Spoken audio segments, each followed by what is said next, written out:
time for it to, catch back up. And if you are low on electrolytes and you're dehydrated, all of that compiles. Mm. Like one steps on the other, steps on the other, steps on the other, steps on the other. Okay. And you're going to doctors and they're just looking in your eyes in the moment and saying, in this moment, we don't see anything that, Yeah. is impactful. But now you're having eye changes that are swinging. Yeah. So your eyes are way worse than they were. Now they're a little better. And now they're not so good. And now they're a little better. That to me is really blood flow and oxygen going into Because I do suffer from high blood pressure as well. and that makes sense too. So there's more than just one thing. There's a stair step effect of what's going on in your eye. So and here's what I would do. I would absolutely get your eyes hydrated as much as possible.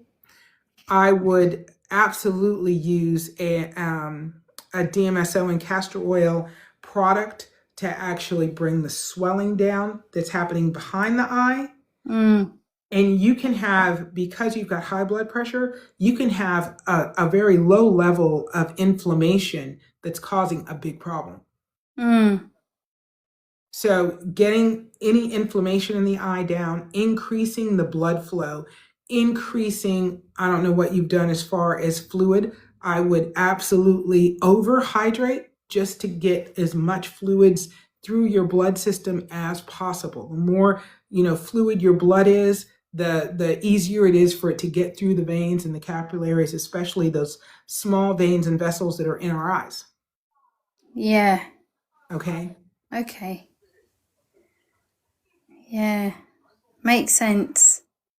So I think all those things would help your eyes get healthier faster. Yeah. And then you have to really pay attention going forward to the fact that your eyes are susceptible.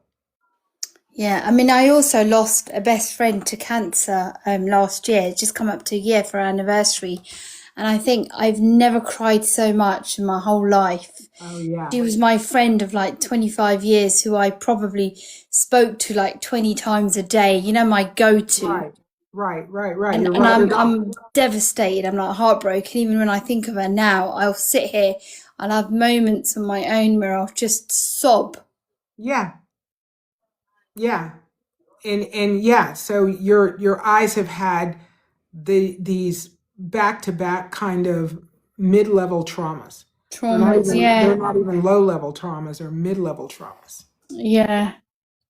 And yeah, so you really need to give your eyes back some of the things that they've given up, that they've lost over the course of the year. Yeah. Would you say more of a hot compress or a cold compress? I would actually rotate them. Yeah. So yes, I would do a cold compress and then do a warm compress and then go back and do another cold compress and then let that lie. Okay. Okay. Yeah. I would absolutely do that. I would sun gaze if I were you. I'd get out in the sun and stare at the sun, eyes closed, because I think your eyes have had enough trauma that you don't want to stare at the sun with your eyes open. Close your eyelids, point your face to the sun, let the sun just penetrate. Do that for 5 minutes. You can do it any time of the day because you're going to have your eyes closed. Do that for 5 minutes every time that you do it. Let the sun feed your eyes, to say the least. And I would really pay attention to your blood pressure. I would recommend that you get involved in 4-7-8 breathing. So, and that's just a way to do breathing that will actually lower your blood pressure. Do 15 to 25 rounds of 4-7-8 breathing, and you can do that while you're sun gazing. You can do it any other time that you want to relax yourself, but that will lower your blood pressure and it will keep it consistently low. So if you're taking, blood pressure medication and your blood pressure is normalized that way, that's a false sense of what your blood pressure actually is. The 4-7-8 breathing actually calms down the what is it, autonomic nervous system. Mm. And that's really beneficial, and because that's throughout your whole entire body. Mm.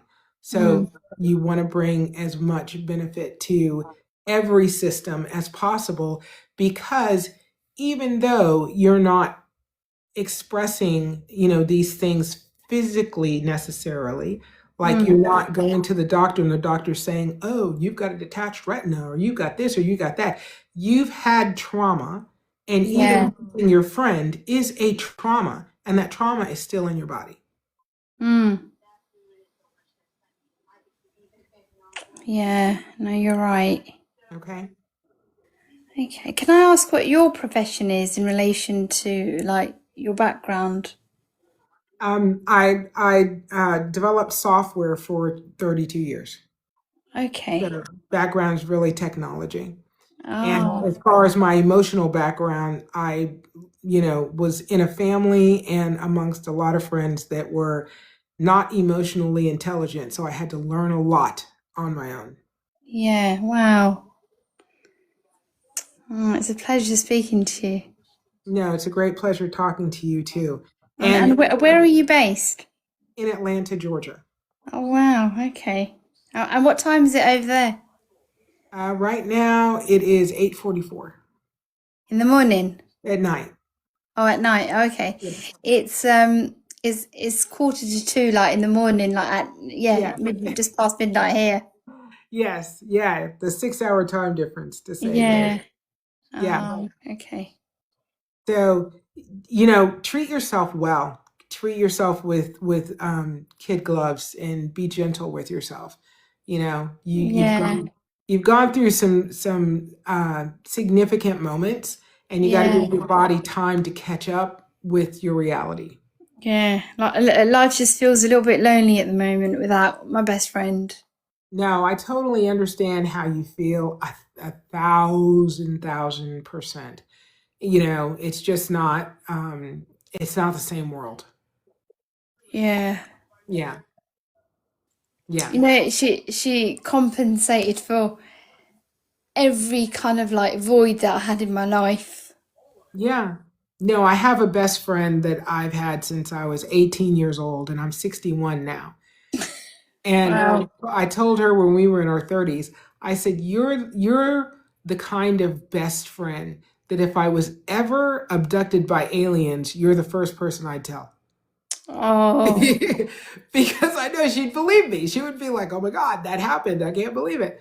Yeah. Because that's the kind of relationship you have. And when you have that kind of connection with Yeah. someone,